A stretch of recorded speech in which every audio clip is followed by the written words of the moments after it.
आज हम अगली टॉपिक पढ़ेंगे विभाजन के पश्चात संविधान सभा की संरचना। जब भारत देश का विभाजन होता है उसके बाद संविधान सभा की संरचना में क्या प्रभाव पड़ता है।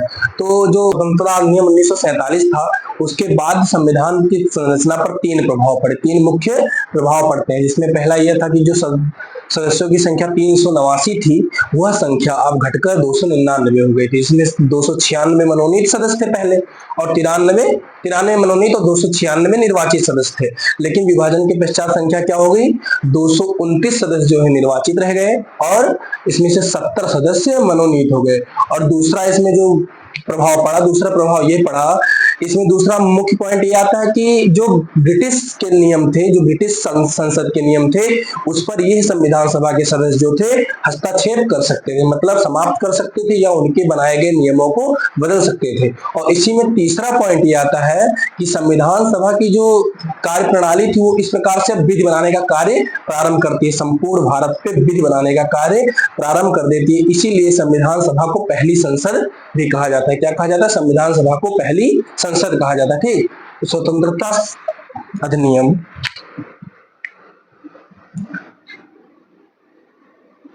स्वतंत्रता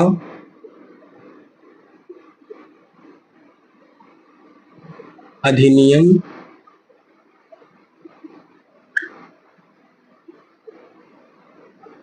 1947 में विभाजन किया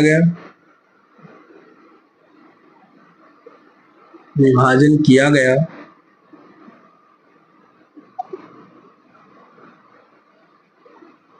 जिससे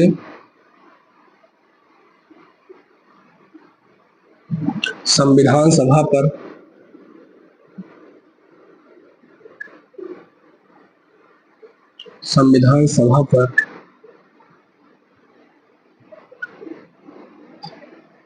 तीन प्रभाव पड़े।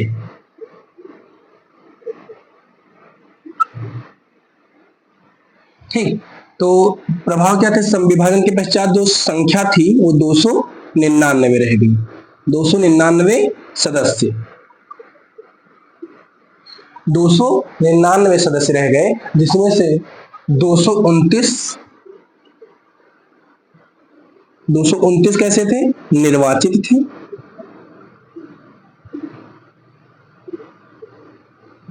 और 70 मनोनीत थे। ठीक, ये हमारा पहला पॉइंट आता है। फिर दूसरा पॉइंट इसमें क्या था? संविधान सभा को पहली संसद कहते हैं। संविधान सभा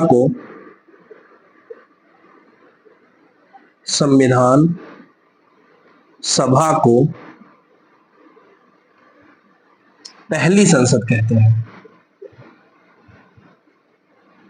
पहली संसद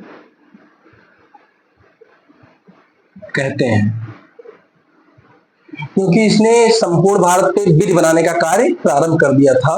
क्योंकि संविधान सभा ने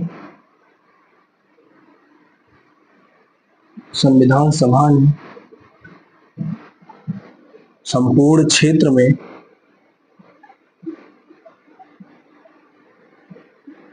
विधि बनाने का कार्य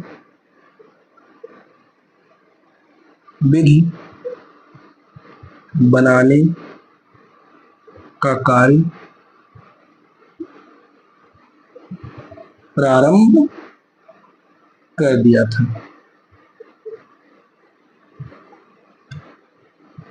ठीक, इसका दूसरा पॉइंट यह है कि संविधान सभा के सदस्य थे, उनको अब यह अधिकार था कि ब्रिटिश के द्वारा बनाए गए कोई भी नियम को बदल सकते हैं या फिर उसे समाप्त कर सकते हैं।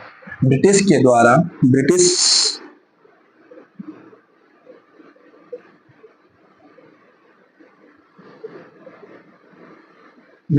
संसद के द्वारा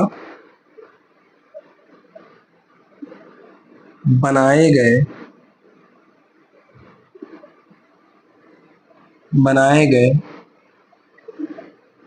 किसी भी नियम को समाप्त करना, समाप्त करने या उसको बदलने का अधिकार।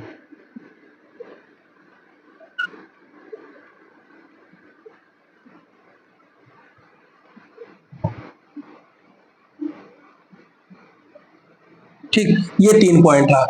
विभाजन के बाद संविधान सभा की संरचना इस प्रकार थी कि जो स्वतंत्रता अधिनियम 1947 के विभाजन किया गया, जिसमें भारत का विभाजन किया गया, उससे ये प्रभाव पड़ा कि जो सदस्य संख्या 389 थी वो अब 299 रह गई। इसमें से जो 296 निर्वाचित सदस्य थे वो अब 229 है, और जो 95-93 मनोनीत सदस्य थे उनकी संख्या कितनी है? 70। ठीक, और संविधान सभा को पहली संसद कहते हैं इसलिए क्योंकि अब संविधान सभा को संपूर्ण क्षेत्र में विधि बनाने का अधिकार प्राप्त था। ठीक, उसके बाद ब्रिटिश संसद के द्वारा बनाए गए किसी भी नियम, किसी भी कानून को समाप्त करने या उसको बदलने का भी अधिकार संविधान सभा के पास था। अब हम पढ़ते हैं संविधान सभा की प्रमुख बैठकें, संविधान सभा की बैठक। ठीक, तो हम अगली हेडिंग डालेंगे संविधान सभा की बैठक।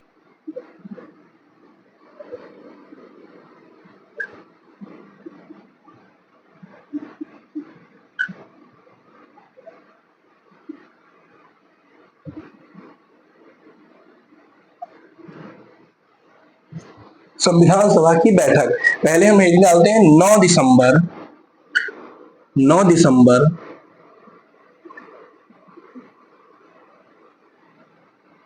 1946।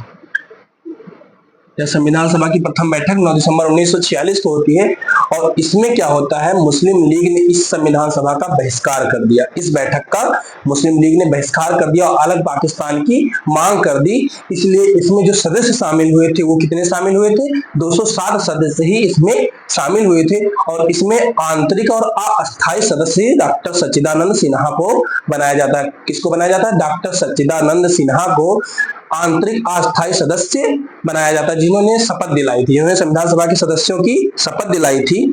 ठीक, तो 1946 में क्या हुआ? मुस्लिम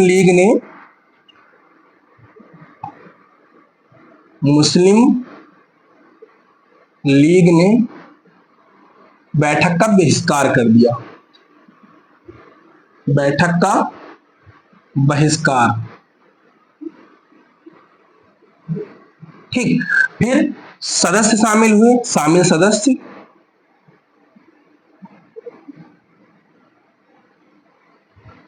207।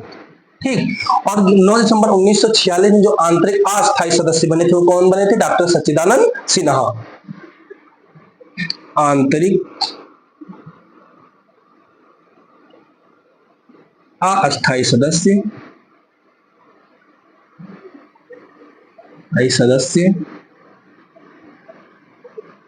डॉक्टर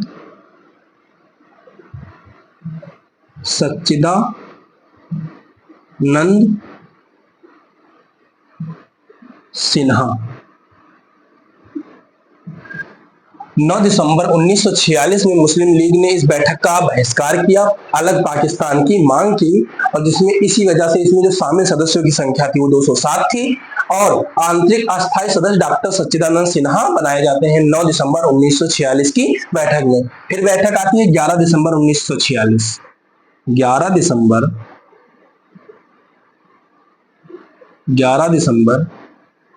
1946, इसमें डॉक्टर राजेंद्र प्रसाद जो थे वो अस्थायी सदस्य बनाए जाते हैं। इस बैठक में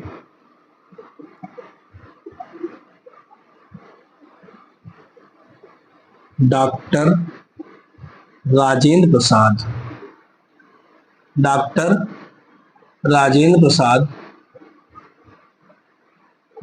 संविधान सभा के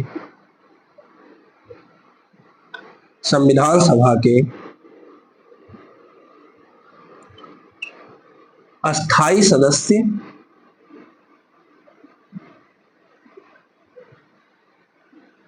मतलब अध्यक्ष बनाए जाते हैं।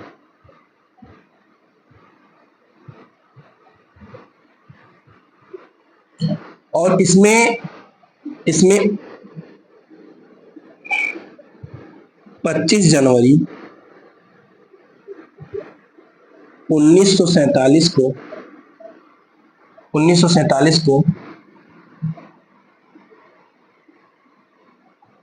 25 जनवरी 1947 और एक उपाध्यक्ष और बनाए गए थे इसमें 19 जुलाई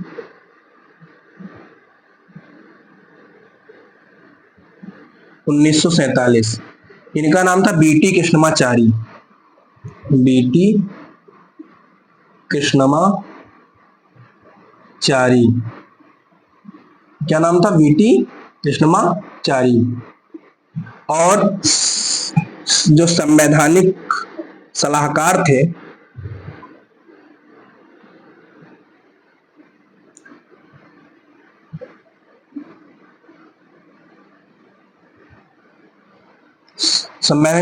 उनका क्या नाम था?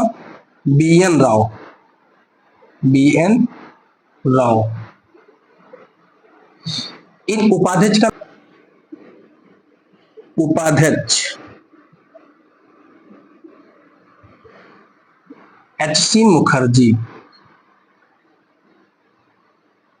एचसी मुखर्जी, ठीक।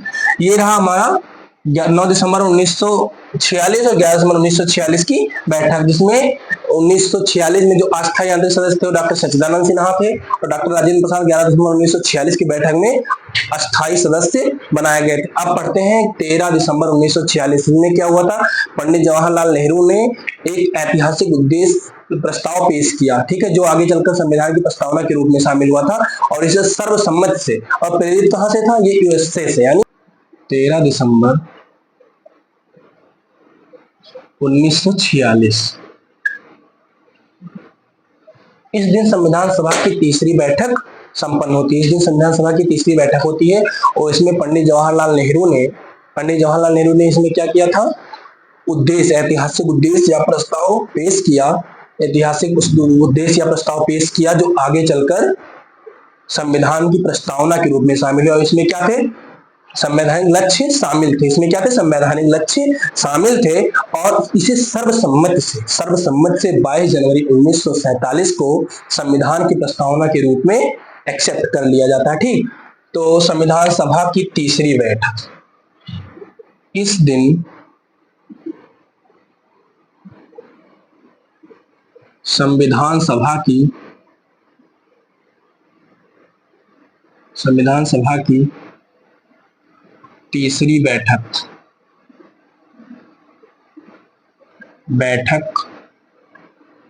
हुई, जिसमें पीटी नेहरू ने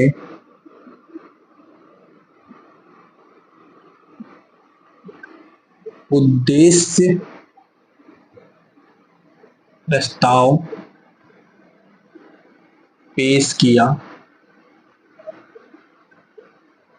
जिसमें संवैधानिक लक्ष्य शामिल थे।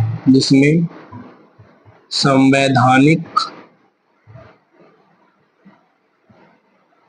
लक्ष्य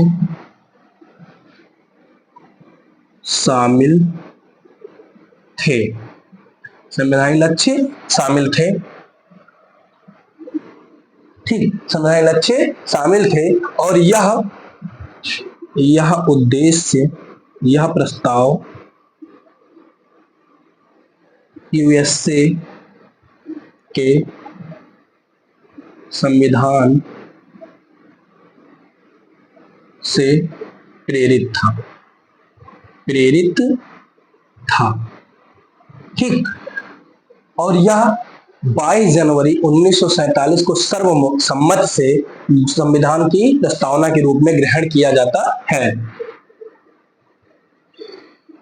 22 जुलाई 1947 को यह उद्देश्य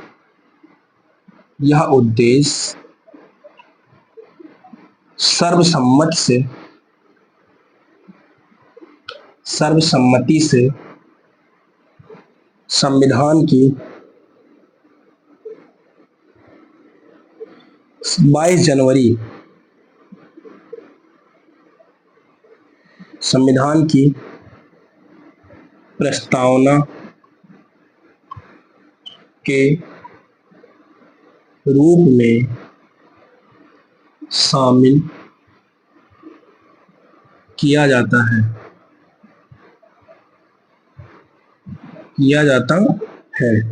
ठीक। ये हमारी संविधान सभा की बैठक थी। अब हम बात करते हैं संविधान सभा की समितियां।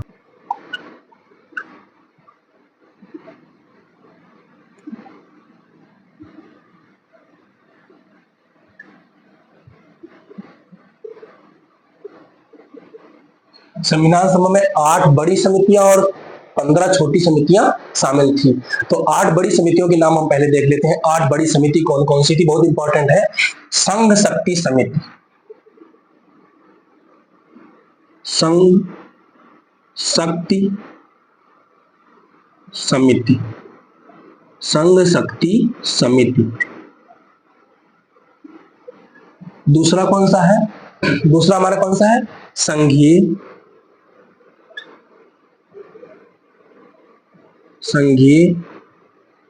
संविधान समिति।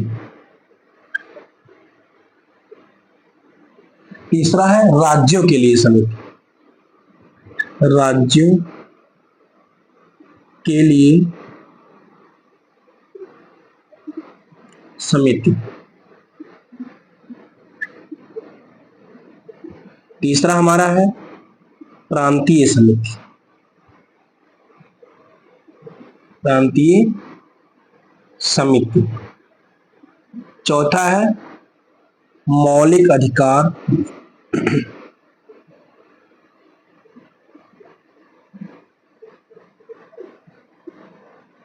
और अल्पसंख्यक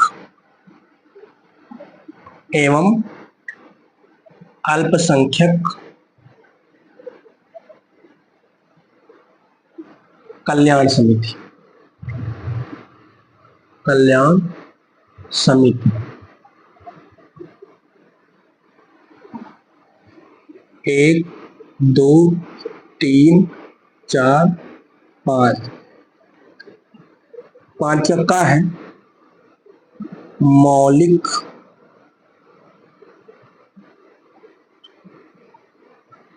अधिकार उप समिति, मौलिक अधिकार उप समिति और अल्पसंख्यक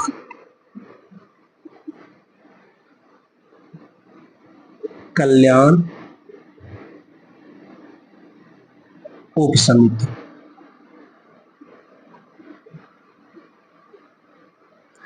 फिर हमारा छठा आता है प्रक्रिया समिति, प्रक्रिया समिति। सातवां आता है संचालन समिति, संचालन समिति।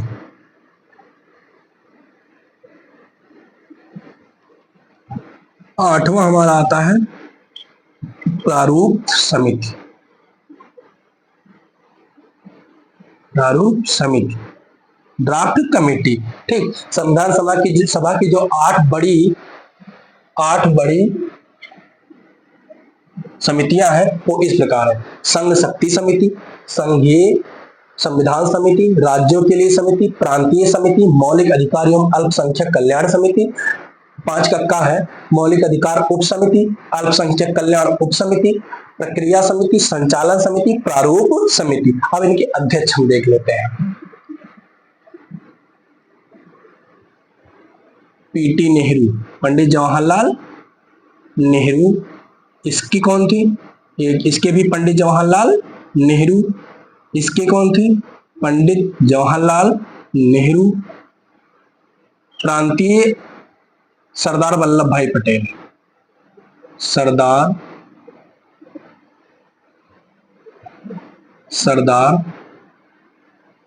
वल्लभ भाई पटेल। और इसके अध्यक्ष कौन थे, सरदार वल्लभ भाई पटेल। ठीक, मौलिक अधिकार उप समिति के कौन थे, जेबी कृपलानी, जेबी कृपलानी। अल्पसंख्यक कल्याण उप समिति कौन थी? एच.सी. मुखर्जी। प्रक्रिया समिति के कौन अध्यक्ष थे? डॉक्टर राजेंद्र प्रसाद।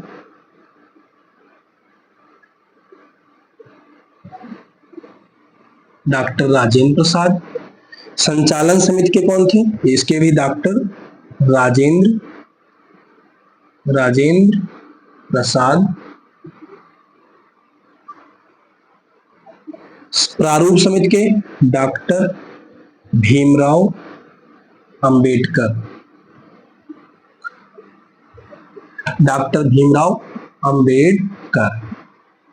ठीक। तो अध्यक्ष संविधान सभा की समितियों में जो 8 बड़ी समितियां थी उनके नाम इस प्रकार से: संघ शक्ति समिति, संघीय संविधान समिति, राज्यों के लिए समिति जिसके अध्यक्ष पंडित जवाहरलाल नेहरू थे। फिर आता है प्रांतीय समिति और मौलिक अधिकार एवं अल्पसंख्यक कल्याण समिति जिसके अध्यक्ष सरदार वल्लभ भाई पटेल थे। मौलिक अधिकार उप समिति के अध्यक्ष जे.बी. कृपलानी।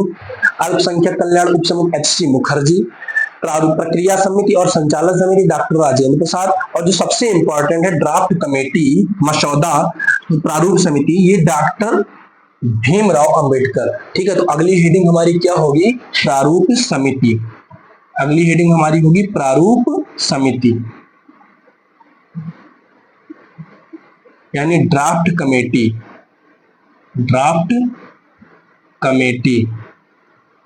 ठीक, अगली टॉपिक हमारा, अगला लेक्चर हमारा प्रारूप समिति से ही स्टार्ट होगा। ठीक, इसी के साथ धन्यवाद।